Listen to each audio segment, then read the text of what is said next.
Bismillahirrahmanirrahim. Assalamualaikum warahmatullahi wabarakatuh. Pada kesempatan kali ini, saya akan mempresentasikan paper review dengan judul Managing 5G Technology Using Quality of Experience (QoE) to Identify the Innovation Enhancement Pattern According to the Indonesian Market. Paper ini dibuat oleh Dr. Muhammad Surya Negara, dipublish oleh IEEE Access pada tahun 2020.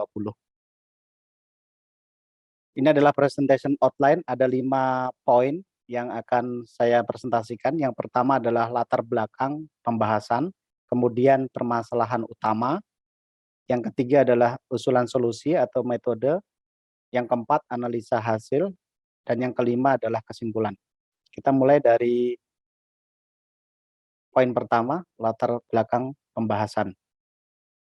Seperti kita ketahui bahwa teknologi terus berevolusi, mulai dari saya ambil dari 2G di tahun 1994, kemudian 3G di tahun 2006, 4G sekitar 2015, dan kemudian 5G di 1-2 tahun terakhir untuk di Indonesia.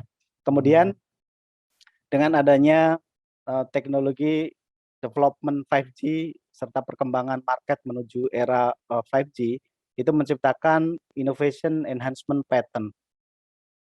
Nah, innovation enhancement pattern ini yang nanti akan dibahas lebih detail ya di paper ini. Kemudian pattern tersebut akan membuka demand 5G service dalam market dan membutuhkan infrastruktur untuk meningkatkan era 5G. Itu yang melatar belakangi pembahasannya. Kemudian poin yang kedua adalah permasalahan utama. Jadi selain evolusi teknologi yang tadi sudah saya sampaikan, seperti kita ketahui bahwa di Indonesia populasi penduduknya terdistribusi secara tidak merata. Seperti dalam gambar terlihat bahwa 60% dari populasi itu tersentralize di Java, kemudian 20% di Sumatera, dan selebihnya tersebar di pulau-pulau yang lain. Saat ini populasi lebih dari 270 juta. Ini adalah market terbesar keempat ya di dunia, jadi sangat potensial sekali. Kemudian ada pertanyaan atau permasalahan utama yang akan dibahas. Jadi bagaimana strategi yang tepat yang harus di-develop oleh mobile operator untuk kesuksesan implementasi 5G teknologi. Kemudian permasalahan berikutnya adalah what innovation should be enhanced to introduce appropriate infrastructure and services in Indonesia market in the 5G era. Jadi inovasi apa yang harus ditingkatkan ya secara tepat ya di Indonesia. Oke, saya lanjutkan untuk poin yang ketiga, usulan solusi atau metode yang dipergunakan. Jadi di sini metode yang digunakan adalah novel approach ya, yang mengkombinasikan antara users accumulative experience dari mobile teknologi dan market expectation. Nanti akan dilakukan survei, ada 2 jenis kuesioner yang dikembangkan untuk keperluan ini. Jadi menentukan QoE parameter dari 4G dibandingkan dengan generasi sebelumnya, yaitu 3G dan 2G. Kemudian analysis expectation dari QoE parameters untuk 5G. Jadi ekspektasinya apa terhadap teknologi 5G yang akan datang, seperti itu. Studi ini juga mendefinisikan ada 15 QoE parameters ya. Ini juga sebagai batasan dari permasalahan dalam paper ini yang merefleksikan aspek infrastruktur dan service bersama dengan impact-nya untuk user. Jadi point of view user menjadi point of view yang utama ya di sini ya. Selain ada aspek-aspek teknik yang lain. Kemudian jawaban dari user itu diklasifikasikan ke dalam 6 cluster yang ditranslate ke dalam innovation enhancement pattern. Jadi nanti pattern di sini lebih tepatnya adalah seperti aggregation dari faktor ya. Jadi faktor-faktor apa saja sih yang berpengaruh seperti itu. Kalau dilihat dari framework yang di sebelah kanan, itu ada cumulative experience dari user terhadap pemakaian 4G dibandingkan dengan 3G dan 2G, kemudian secara market apa sih yang diharapkan atau yang di-expect dari user ini terhadap teknologi 5G, kemudian dikombinasikan dengan teknologi baik dari sisi operator, vendor, developer maupun R&D sehingga menghasilkan output pattern of 5G innovation enhancement. Oke, ini 15 parameter terbagi menjadi dua, infrastruktur dan service and impact on users. Jadi ada 7 part infrastruktur, kemudian 8 service impact. Jadi saya coba ambil sebagai sampel aja. Jadi untuk infrastruktur adalah service coverage, quality of voice, data communication, handset, technical capabilities, supporting device, security and privacy. Ini juga sangat penting ya untuk segi keamanan maupun privasi dari customer. Kemudian untuk part yang kedua, service and impact on user ini parameternya antara lain adalah accessibility, kemudian benefit, terus bagaimana servisnya di luar rumah, bagaimana servisnya di dalam rumah, bagaimana impact-nya terhadap social values, kemudian dilihat juga bagaimana values impact-nya terhadap religius gitu ya. Jadi itu juga dilihat, kemudian value ekonomik, impact-nya seperti apa, dan yang terakhir tentunya adalah impact on innovative value. Oke, saya lanjutkan. Ini sampel dari kuesionernya. Jadi answernya secara garis besar dibagi menjadi 3. Jadi apakah itu worse, QoE-nya apakah sama ataukah lebih baik, seperti itu. Saya lanjutkan. Jadi ini masih di solusi dan metode ya. Jadi ada 6 klaster ya. Kalau kita lihat yang bagian atasnya adalah 4G dibandingkan dengan teknologi 2G maupun 3G. Apakah lebih buruk, sama, atau lebih baik? Begitu juga dengan ekspektasi 5G ke depannya ya. Should be worse than 4G, apakah 5G should be the same, ataukah 5G should be better than 4G. Jadi metrik ini nanti akan di-mappingkan di bagian di bab 4 ya untuk hasilnya ya, seperti itu. Jadi kalau yang secara 4G is better than 2G and 3G, kemudian 5G should be better than 4G. Nah, ini masuk ke better. Kemudian ini ada kategori juga same. Kemudian better same better, and worse better. Jadi yang kata di depan ini merefleksikan yang 4G dibandingkan dengan sebelumnya, kemudian yang belakang adalah yang 5G-nya. Oke, ini yang poin 4 adalah analisa hasil. Jadi setelah dilakukan survei terhadap 150 responden ya, respondents, yang terbagi dari sisi usia itu 81,33% berusia antara 35 sampai dengan 44 tahun, kemudian 18,67% tuh berusia 45 sampai 55 tahun. Jadi mayoritas ini masih usia produktif 35 sampai 44 tahun ya. Kemudian secara gender ini 2 kali lipat ya untuk male ya dibandingkan dengan female untuk respondennya. Kemudian dilakukan survei juga ada teknologi yang dipergunakan, misalnya WiFi, FTTH, satelit phone. Nah, terlihat bahwa mayoritas mempergunakan WiFi untuk alternatif ini teknologi yang digunakan. Kemudian sebelah kanan ini adalah detail ya, sesuai dengan 2 aspek tadi dan 15 QoE parameters ya. Di slide berikutnya akan lebih jelas untuk summary hasil dari analisanya. Jadi ini adalah mapping jawaban dari responden ya ke dalam 6 klaster seperti yang tadi saya sampaikan.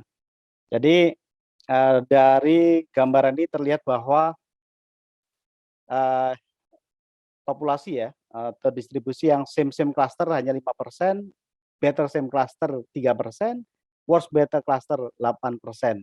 Sementara yang same better cluster itu apa? Jadi itu masuk plain user ya. Jadi user yang merasa bahwa 4G itu sama dengan 2G maupun 3G untuk QoE-nya dan expect 5G itu lebih baik, itu 19%. Kemudian yang better cluster. Jadi ini masuk user yang satisfied ya, yang merasa 4G lebih baik daripada 2G dan 3G, kemudian expect bahwa 5G-nya nanti akan terus lebih baik lagi. Ini mayoritas. Jadi, eee, mayoritas, berharap yang lebih baik dan experience-nya sejauh ini, satisfied. Kemudian ini anomali juga ada kita masukkan dalam satu klaster, yaitu user yang expect 5G will be worse. Nah, ini mungkin berdasarkan experience dan segala macam sehingga udah, putus asa mungkin ya, tapi, number-nya hanya sedikit. Mayoritas kalau kita lihat dari yang same better maupun better cluster ini di total, ada, 81% ya. Jadi kalau secara Pareto nih udah dapat bahwa mostly mengharapkan, lebih baik dan experience-nya pun, at least sama atau bahkan lebih baik dari sebelumnya. Oke, ini adalah, bagian yang saya terpenting ya. Jadi, kesimpulan, bagaimana pattern dari 5G innovation enhancement. Ini ada, 3, eee, grup. Jadi yang pertama adalah grup A, general pattern. Secara overall dari, eee, survei yang tadi dilakukan, market di Indonesia, didominasi oleh karakter user yang, puas dengan 4G dan berharap bahwa 5G memberikan, service atau satisfaction yang lebih baik lagi. Walaupun ada tadi, 3-5% yang, tidak puas dengan, user yang tidak puas dengan servis sebelumnya, seperti itu. Kemudian, dari situ, 5G innovation, nah ini butuh untuk memenuhi ekspektasi dari user yang terus meningkat gitu ya. Itu menjadi challenge tersendiri.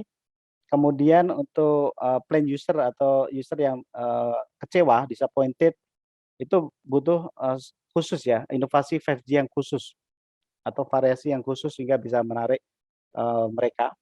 Kemudian dari sisi, pattern for improving 5G dari sisi infrastruktur, yang pertama saya coba highlight aja poin-poin yang utamanya, innovation dibutuhkan, untuk meningkatkan data rate ya, meningkatkan data rate lebih lanjut. Kemudian, satelit dan drone ini juga bisa dijadikan, alternatif infrastruktur untuk meng-cover remote area, seperti itu. Kemudian ini dilihat bahwa Indonesia market selalu membutuhkan handset yang lebih baik. Voice quality over 5G network juga sangat penting.